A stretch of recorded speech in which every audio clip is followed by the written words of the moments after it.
Começando mais um episódio do Patrono Podcast e hoje eu estou com essa figura aqui, um advogado respeitado, renomado, meu amigo Charles Garcia. Muito obrigado pela participação aqui no Patrono e queria que você começasse a contar um pouco para nós a sua trajetória como um advogado, além de militante, né, um excelente advogado, mas sobretudo na questão de eleição de ordem, né? Você é um cara que tem experiência, já participou, conviveu em várias eleições de ordem, participou nessa questão do quinto constitucional, foi um advogado bem votado e eu queria saber a sua história sobre o tema.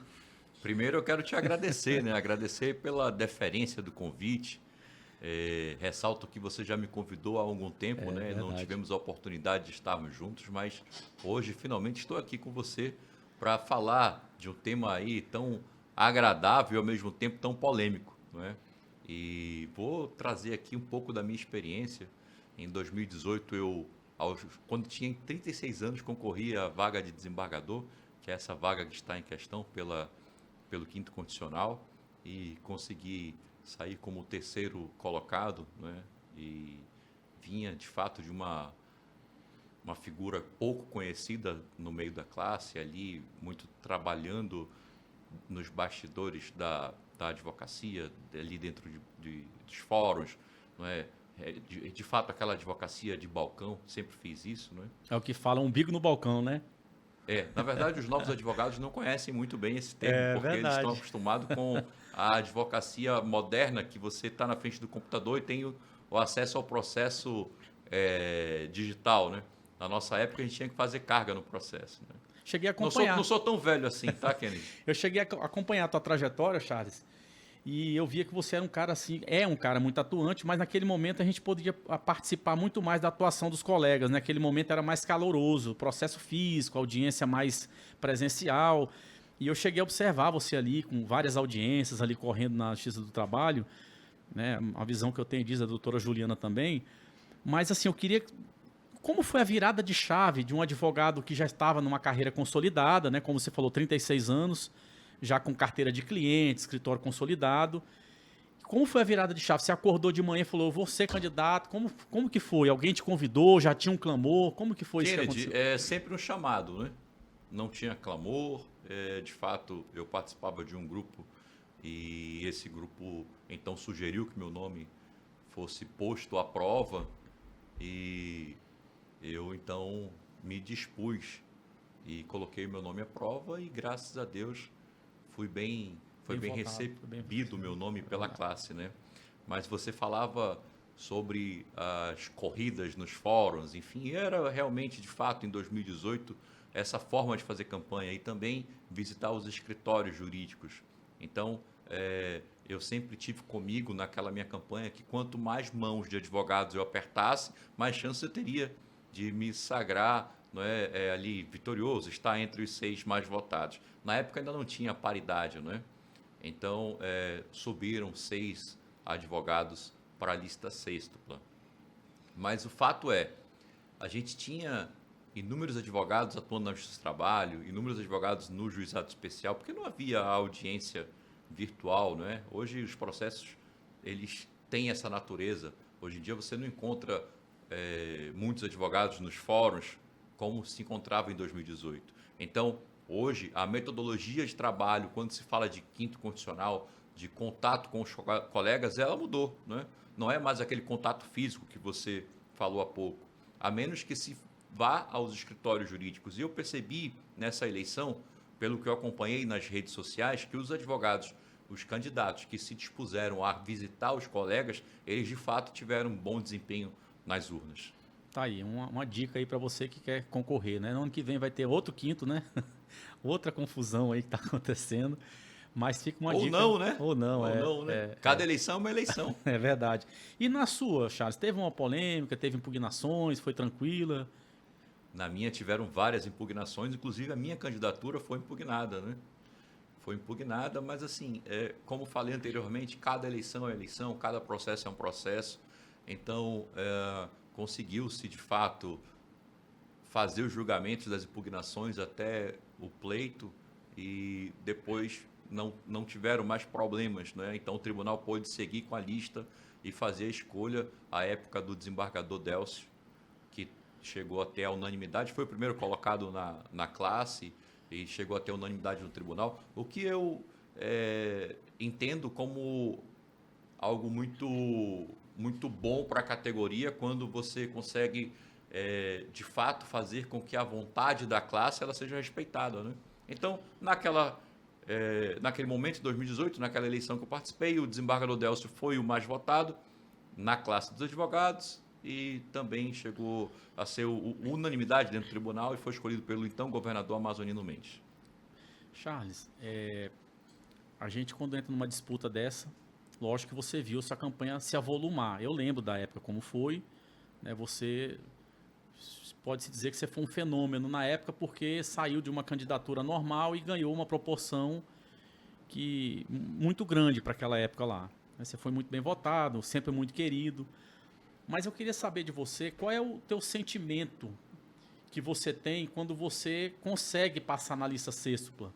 Né? O que um candidato hoje pode passar na cabeça dos 3 homens e das 3 mulheres? Você que já chegou lá, como que está a cabeça do candidato nesse momento? Porque eu lembro que eu participei de uma disputa da OAB e no dia seguinte eu não conseguia assim saber, a gente não sabe o que faz. Você protocola, é a minha primeira eleição, e a gente tem um sentimento de um vazio. Eu vou ter que fazer proposta hoje, eu vou ter que gravar vídeo, eu vou ter que ir no escritório, eu não me preparei para aquele momento. O que você acha que está passando hoje na cabeça de um candidato, de uma candidata? Kennedy, eu vou falar por mim, tá?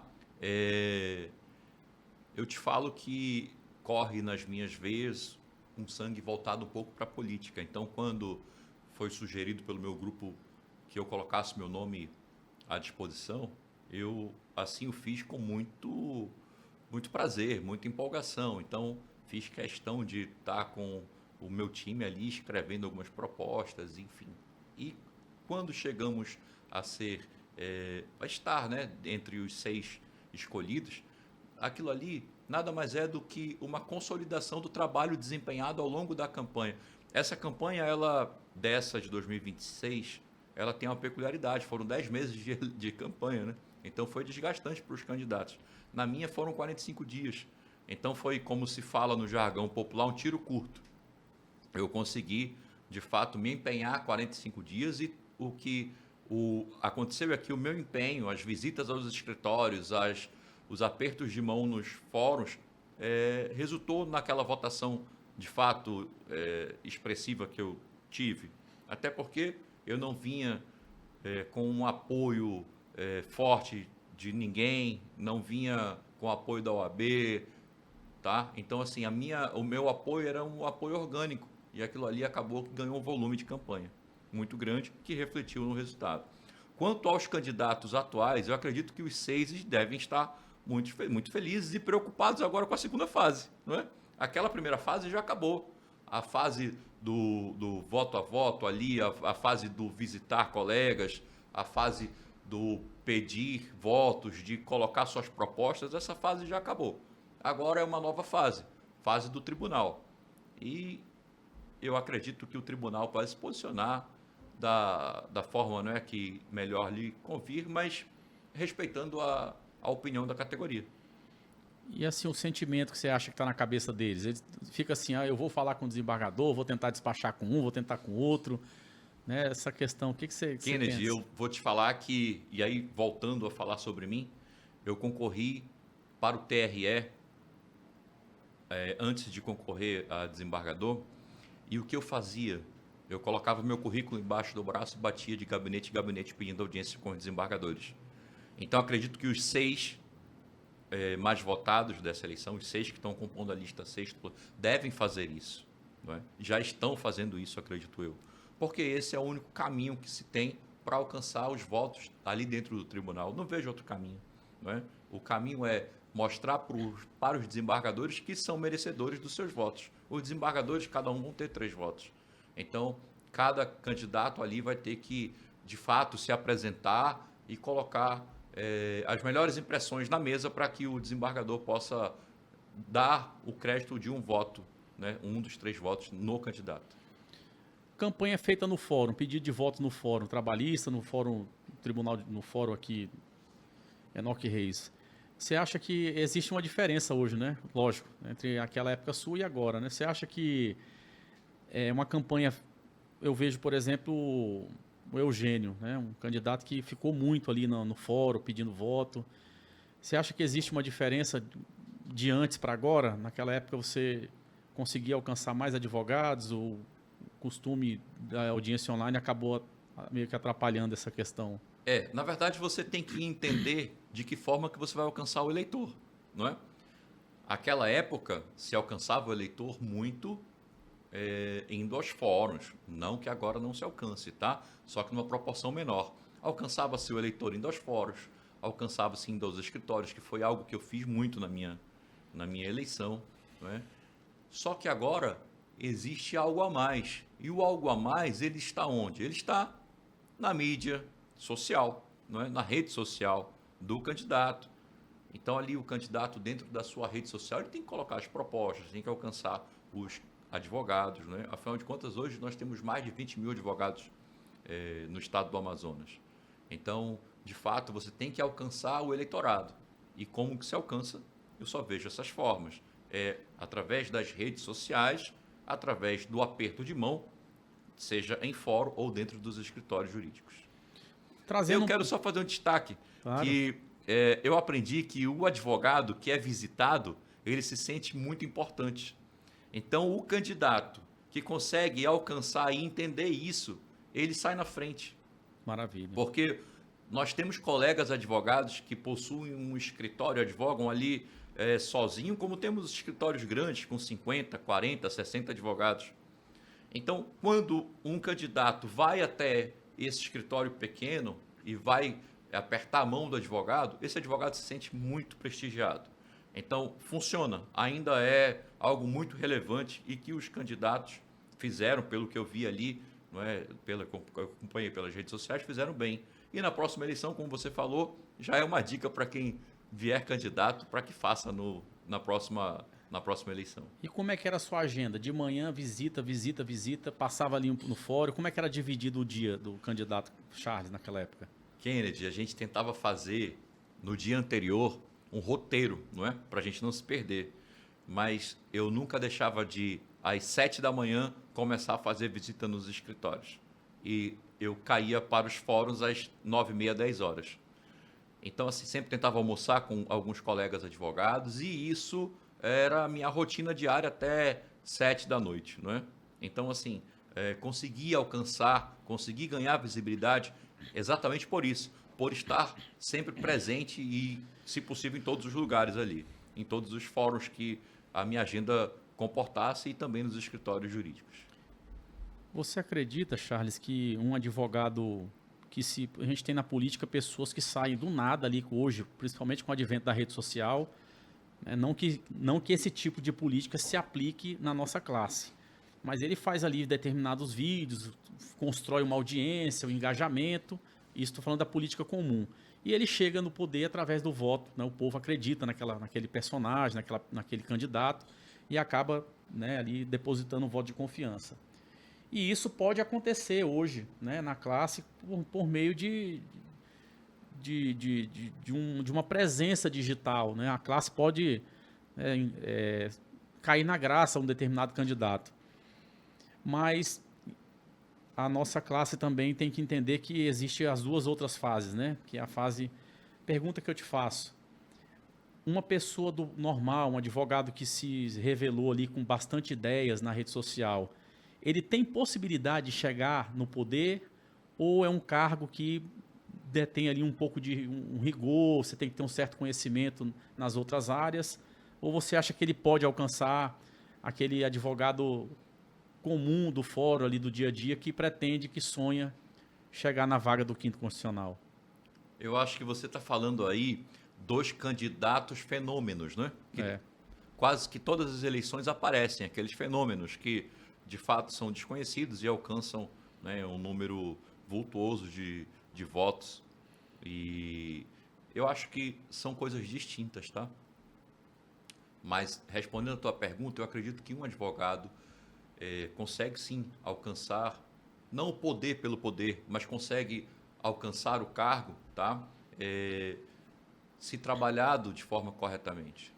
Se ele trabalhar de forma correta, ele consegue alcançar a vaga do sexto, uma das 6 vagas, consegue entrar na lista tríplice, e aí já é uma questão mais curricular, não é? E a questão deveras política é realmente ser escolhido pelo governador. Charles, eu entrar num tema agora que eu me sinto muito à vontade de perguntar para você, porque você tem uma visão, não uma visão social, uma visão política, né?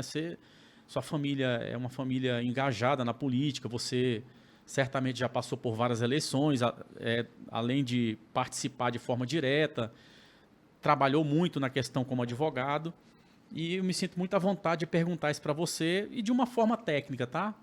Como a gente não pode também trazer para a questão de pessoas, né? Se você quiser ficar à vontade. Mas tivemos um determinado candidato que ele foi atingido por uma regra, né? A regra ela tinha uma finalidade de moralizar o pleito, né? Ela foi o pano de fundo, né? A vitrine que levantou essa norma é o critério da moralização. E, por via de consequência, atingiu uma candidatura considerada forte, né? Na sua opinião, essa regra, você acredita que a classe precisou desse excesso de zelo, esse excesso de cuidado, a ponto de dizer, olha, os advogados eles não têm um conhecimento profundo a ponto de achar quem é melhor para a classe? Você acha que esse critério dessa regra que foi imposta no decorrer do processo já vinha levantando a questão do quinto e nasce esse provimento, né, que atingiu uma candidatura? Você acha que a classe necessitava desse cuidado ou a classe sabe escolher e depurar isso e depilar isso, vendo a característica de cada colega para dizer esse determinado candidato pode me representar lá no quinto constitucional? Eu sei do que você está falando e não vou me furtar a responder. Veja bem, eu quero te falar que lá atrás, no passado, não existia essa regra. Mas quando você coloca o seu nome, nesse caso, para disputar uma vaga do quinto, você tem que ver, não é, estudar bem o edital. E no edital ele estava muito claro que eram 10 anos imediatamente à inscrição, anteriores imediatamente à inscrição para concorrer à vaga. Tá? A minha opinião pessoal é que essa pessoa poderia sim concorrer, deveria poder concorrer. Mas o edital proibia. E como o edital proibia, a gente tem ali uma regra, tem que seguir o que diz a regra. Tá? Eu, Charles, enquanto pessoa, eu acho que deveria, né, preenchido os requisitos ali de 10 anos de comprovação de efetiva atividade jurídica, deveria concorrer. No entanto, o edital dizia que não. Então, se o edital tinha essa proibição, tem que seguir o que diz o edital. E eu não estou aqui para discutir a decisão da OAB, não é? Eu acredito que tiveram 3 pessoas construindo esses regramentos, não é? São 3 advogados que são técnicos, conhecedores, não é, das leis, enfim. Eu acho que a gente teve aí um mecanismo onde permitiu que todos pudessem concorrer em pé de igualdade. Perfeito. Outra questão que ficou muito evidente, né, não sei se você acompanhou, é algumas mudanças que houveram dentro do processo já iniciado. Vou dar como exemplo um determinado candidato que, no meio já tinha iniciado o pleito, foi pedido para retirar ali os adesivos do carro. E em outras ocasiões tivemos a saída de um candidato considerado forte e foi meio que flexibilizada a questão do edital no sentido de poder ou não dar alimento para o advogado. Num determinado momento era mais rígida a coisa e depois tivemos um outro momento que, coincidentemente, foi após a saída desse candidato, houve uma certa flexibilização. A pergunta que eu faço para você, você acha que houve essa tentativa de flexibilizar ou, logicamente, que a Comissão Eleitoral possui ali uma certa competência, né, para poder editar algumas coisas desde que não vá contra o edital. Mas você acha que essa mudança primeiro, pergunta, acabou atingido determinadas candidaturas, ou você acha que essa mudança trouxe algum benefício para o pleito? Para o pleito não, para a consulta? Olha, eu desconheço, né, os fatos narrados por você. O que eu conheço, de fato, é o que tem ali no edital. E o edital, ele tem as suas limitações, as suas regras, e acredito que a comissão eleitoral tenha atuado, não é? E aí fica muito na subjetividade, mas tem atuado dentro da legalidade. Eu desconheço essa mudança de regra. Charles, com relação a esses adiamentos que houveram, né? Foi adiada uma eleição, a consulta. Primeira pergunta relacionada a esse adiamento, você acha que esse adiamento prestigiou determinados candidatos, no sentido assim, foi positivo, tipo, temos hoje uma lista de seis advogados, né? 3 homens e 3 mulheres. Você acredita que se tivesse acontecido a eleição na primeira, lá em novembro, que estava marcado, alguns desses candidatos que estão na lista não estariam lá e o tempo foi favorável para eles? Olha, Kennedy, eu vou te ser bem sincero. Quando os 17 inscritos se colocaram no player, eu acredito que os 3 nomes masculinos já estavam definidos. Não que os outros não sejam, mas os 3 nomes são bem valorosos, conhecidos, são professores, né? São habilitados ali para ocupar o espaço. Eu acredito que as 3 vagas femininas, quem demonstrou um crescimento ao longo da eleição foi a 3ª colocada no feminino, e também acredito que as 2 primeiras colocadas já tinham, né, uma estrutura que eu falo, uma estrutura pessoal, tá? Eu falo como currículo, como história na advocacia, não é? Então, eu não acredito que mudaria muito, não. Eu acho que o resultado seria igual a esse, ou no máximo uma mudança ali. Que foi a última, né? Que foi a última. Que ela O se tempo desenvolveu muito, foi favorável a ela. O tempo foi verdade. favorável. Se passa mais um pouquinho, talvez subisse mais. Eu tenho uma reclamação, comentei bastante na época que foi realizado o provimento, não sei se você acompanhou, que foi uma certa censura, né, que eu achei que tivesse no edital relacionado, inclusive foi o único edital no Brasil que eu acompanhei que menciona a palavra podcast. Houve uma certa, eu entendo que essa norma que foi colocada lá é mais ou menos para equilibrar o pleito, né, para fazer com que determinados candidatos que têm um poder econômico maior de conseguir publicizar a candidatura ficassem em pé de igualdade com aqueles que não tivessem. Mas é uma questão de propaganda, né, irregular. Você acha que, no seu entendimento, deveria existir no edital esse tipo de proibição, esse regramento? Melhor perguntando, quando o edital diz assim, olha, para que determinado candidato vá até um determinado programa, ou blog, ou podcast, ele precisa comprovar que todos foram pelo menos convidados, né? Então, indo um pouco mais além desse regramento, você não acha que no seu entendimento, você não acha que esse regramento ele impõe um ônus ao candidato que não é dele? Por exemplo, ele tem vontade ao mesmo tempo de expor a plataforma de ideias dele e ao mesmo tempo receio de que aquele determinado blog, portal ou podcast não tenha convidado. É como se ele pegasse um ônus que não é dele. É como se ele... E ao mesmo tempo que a gente está na época da internet, né? E tem que ser difundido ali as informações. Qual é o seu entendimento com relação a esse cenário aí? Kennedy, é muito lógico. E a tua pergunta, ela traz as respostas, tá? Eu acredito muito que foi importante para que não ferisse o princípio da isonomia. Então, todos os candidatos deveriam ter uma campanha em pé de igualdade.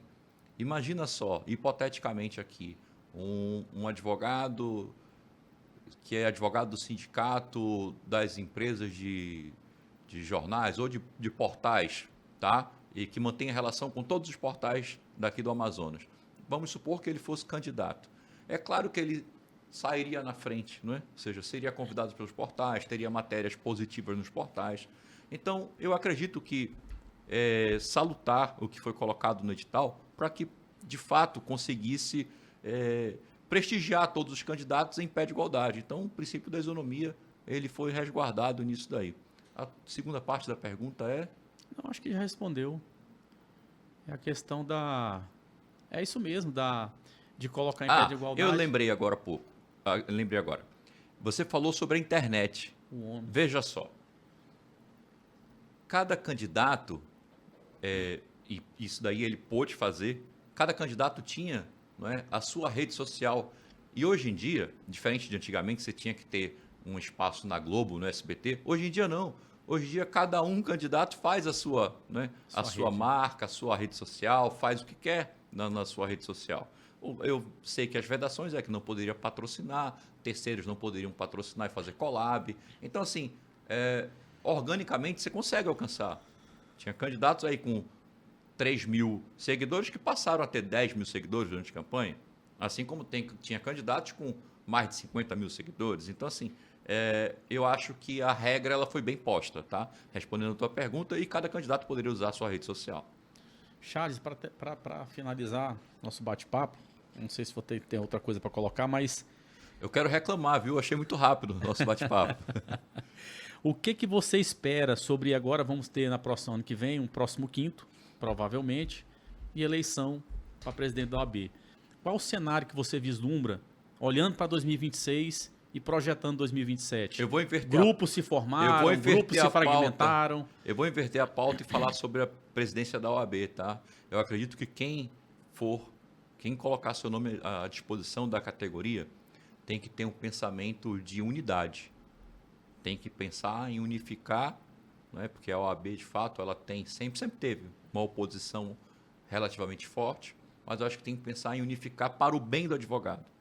Porque hoje nós temos aí diversas mazelas que os advogados eles estão passando. Então, quem for candidato tem que entender qual a necessidade do advogado e trazer isso como plataforma, como proposta para poder alcançar o objetivo, desde que passe pela unidade. Quando eu falo em unidade, eu não falo em se curvar a B, C ou D. Eu digo em apontar propostas que façam com que a advogada se torne um pouco mais unida. Quanto à próxima vaga do desembargador João Simões, eu acredito que desse processo todo, os advogados conseguiram adquirir mais maturidade. Então, quem colocar o nome para concorrer a essa vaga, de fato, vem com mais maturidade e vai apresentar melhores propostas também para a categoria dentro do Tribunal de Justiça. Eu quero agradecer o teu convite, Kennedy, e dizer que estou sempre às ordens para te atender assim que você precisar e assim que for chamado, virei sempre. E eu quero te agradecer também, porque eu sei que você não é de dar entrevista, você não vai em qualquer lugar e já vinha tentando te convidar a vários convites, já fiz, você aguardou o momento certo e é sempre bom ter você por perto, meu amigo. Obrigado. A recíproca é verdadeira, meu amigo.